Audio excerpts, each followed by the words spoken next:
उत्तर प्रदेश 2022 विधानसभा चुनाव का आगाज हो चुका है। 11 जिलों के 58 विधानसभा क्षेत्रों में आज मतदान है।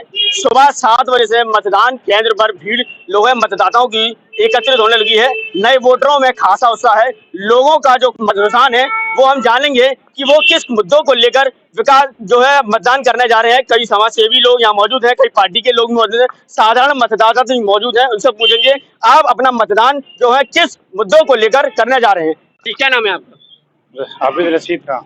किसको जो मतदान है वो किस मुद्दों को लेकर आप करने जा रहे हैं? विकास के लिए चाहते हैं, पब्लिक के सहयोग के लिए जाते हैं, आवाम के लिए जाते हैं। खुशियाँ में जो विधायक रहे हैं तो यहाँ की क्या जो मुद्दे थे विकास कार्य के, क्या परेशानी? आवाम पब्लिक के लिए, नई पीढ़ी है उनके लिए चाहते हैं बढ़िया बढ़िया चुनाव हो, अच्छा अपना विकास के लिए। ये हमारे साथ रशीद जी थे, उन्होंने कहा कि हम विकास के मुद्दों को लेकर मतदान करना चाह रहे हैं और यही चाहते हैं कि क्षेत्र का विकास हो और विकास की ही बात करेगा उसी को मतदान जो है हम अपना मत का प्रयोग करेंगे। और भी लोग हैं उनसे जानकारी करेंगे। क्या नाम है आपका? मेरा नाम जगदीश यादव है। किस मुद्दों को लेकर मतदान करना? हम विकास के मुद्दे को लेकर चुनाव लड़ रहे हैं।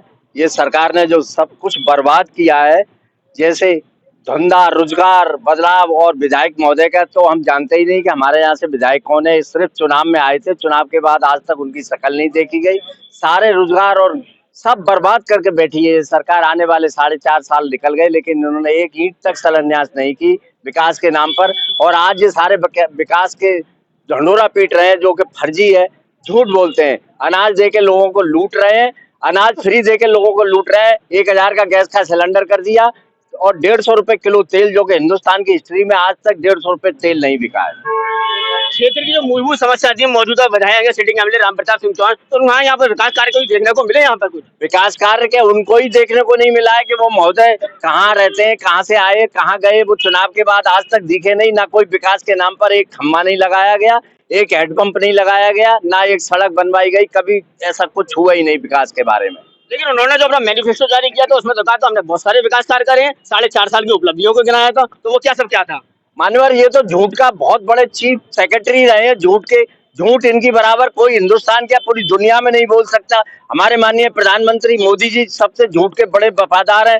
योगी जी झूठ है, जो दो हथियार लेके घूम रहे हैं, एक रिवॉल्वर है, एक पचपेड़ा है। ये तो किसी को मालूम ही नहीं थी कि बाबा के नाम पर लुटेरा बैठा है उत्तर प्रदेश में, जो मुस्लिम और यादवों को लूट के और इनकाउंटर कर करके ये बर्बाद कर रहा है हिंदुस्तान को। इससे बड़ा बर्बादी करने वाला और कोई दुनिया में पैदा ना हुआ है ना होगा। और भी लोगों उनसे भी जानेंगे। इनका साफ तौर से जो है देश के प्रधानमंत्री और सूबे के मुख्यमंत्री योगी आदित्यनाथ पर हमलावर दिखाई दिए। और भी लोग मौजूद हैं, उनसे जानकारी करेंगे। क्या नाम है आपका? यामीन कादरी एडवोकेट, सदस्य जागो इंडिया जागो, जागो मतदाता जागो। तो क्या कहना चाहेंगे, विकास को लेकर मुद्दों पर मतदान किया जाएगा या जाति और धर्म की बात को लेकर मतदान किया जा रहा है? 2022 का विधानसभा का चुनाव जाति और धर्म से परे है। वर्तमान सरकार ने बहुत कोशिश की है टीवियों पे, रैलियों में, मीटिंगें कर करके कि इसको जाति और धर्म, गन्ना और जिन्ना पर चुनाव करा दिया जाए। लेकिन उत्तर प्रदेश की जनता जाग चुकी है। वो एक 2 किलो चीनी पर और 5 किलो आटे पर नहीं बिकने वाली है। वो ये जानती है कि इन्होंने ओबीसी, दलित, स्वर्ण किसी का जो है विकास नहीं किया। व्यापारी वर्ग को लूट लिया, पेट्रोल 100 को पार करा गया, सरसों जैसी तेल की कीमत 200 को पार करा दी, गेहूं को इन्होंने महंगा कराया। इन्होंने जो सब्सिडी गैस पर थी, सब्सिडी खत्म करी। इन्होंने लालच दिए कि हम जो है उज्ज्वला के अंतर्गत आपको फ्री कनेक्शन देंगे, उनकी सब्सिडी खा गए। आज सारे भारत की सब्सिडी खा चुके हैं। ये 12 रुपए 29 पैसे देते हैं। मैं ये कहना चाहता हूँ, ये चुनाव टोटल विकास पर होगा, सच्चाई पर होगा, न्याय पर होगा। झूठ के पुलिंदों पर विकास नहीं होगा। और हिंदू और मुस्लिम, जिन्ना और गन्ने पर विकास, जिन्ना गन्ने पर जो है चुनाव नहीं होगा। जो ये फैलाना चाहते हैं धर्म की राजनीति, उसको यूपी की जनता नष्ट करेगी।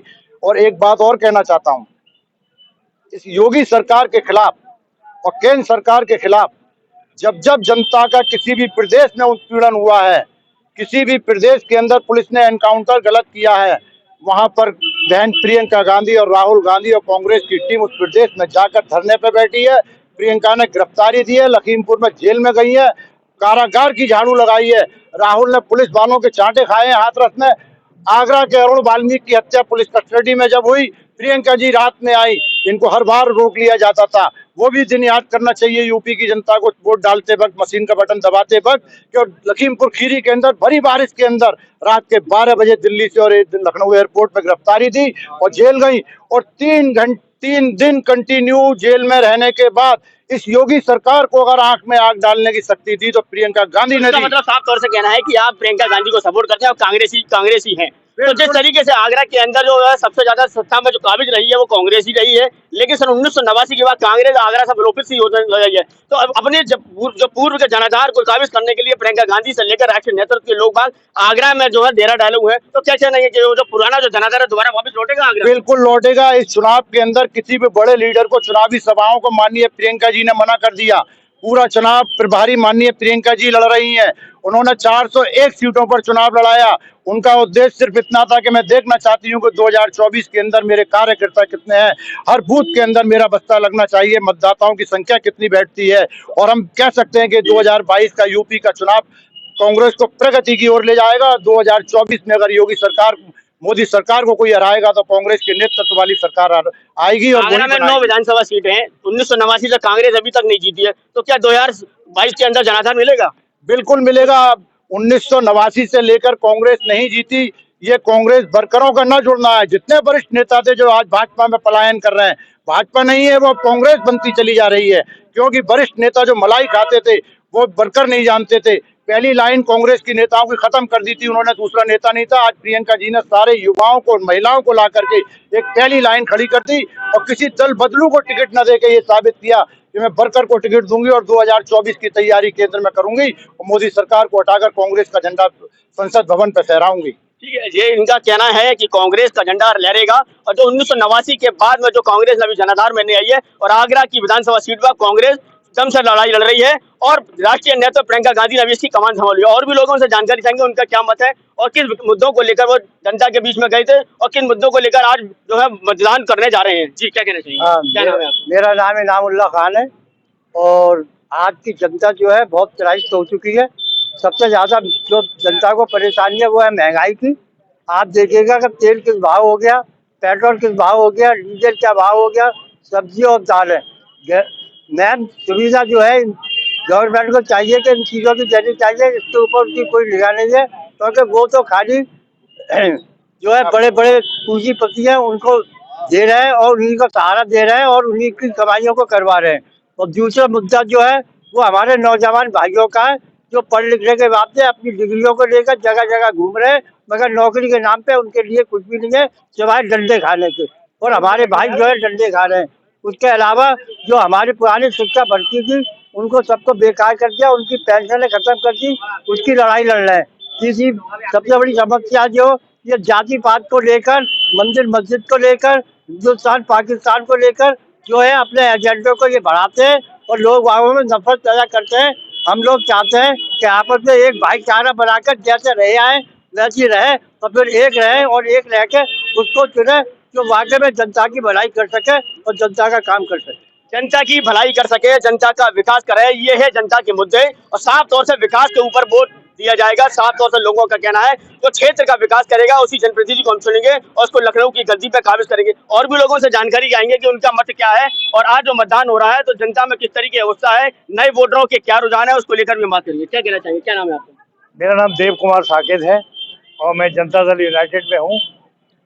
और हमारा ये मानना है कि जो आज का वोटर जानता है और असली जो लड़ाई है आज की विकास के साथ साथ किसान और जो सरकार के ऊपर है। तो किसान अगर ना होते, किसानों की जिस तरह से उन्होंने अपना आंदोलन चलाकर हमारी लड़ाई को लड़ा है, अगर किसान ये आंदोलन नहीं चलाते तो गेहूं का भाव आज 50 रुपए किलो होता। क्योंकि पूंजीपतियों का सब कुछ खेल था। पूंजीपतियों ने ही ये तीनों कानून बनाए थे और तीनों कानूनों को लेकर के किसान आंदोलन पे थे और किसानों की वजह से हम लोग क्या नाम है आज आराम महसूस कर रहे हैं। वरना आज पूंजीपतियों के हाथों में सब कुछ होता, क्योंकि भाजपा नहीं चाहती थी कि कोई मालिक बने। और इसी कारण ये हुआ कि आंदोलन में किसानों की जीत हुई। और आगे देखते हैं इस लड़ाई में 2022 के चुनाव में किसकी फाइट मारे, बीजेपी वर्सेस कौन? हम तो भाई ये जान रहे हैं जनता किसको सब बोझ करती है, लेकिन विकास जो कर देगा उसकी है। और किसान जिसके साथ उमड़ गए उसी की सरकार बननी है, तो किसानों ने ही लड़ाई लड़ी है। और असली बात तो इनको नहीं भूलना चाहिए कि अगर किसान आज नहीं होता तो मजदूर आज यहाँ भूखा मर जाता। साफ तौर से कहना है किसान के ऊपर जो लड़ाई है मतदान की वो लड़ रही है और नया जो मतदाता है उसके अंदर साफ तौर से जोश और उमंग अपने मताधिकार का प्रयोग करने का साफ तौर से देखा जा रहा है। विकास के मुद्दों को लेकर जनता अपने प्रत्याशी को चुन रही है और देखना होगा कि आगामी 10 मार्च को जनता ने किसको लखनऊ की गद्दी तक काबिज किया है।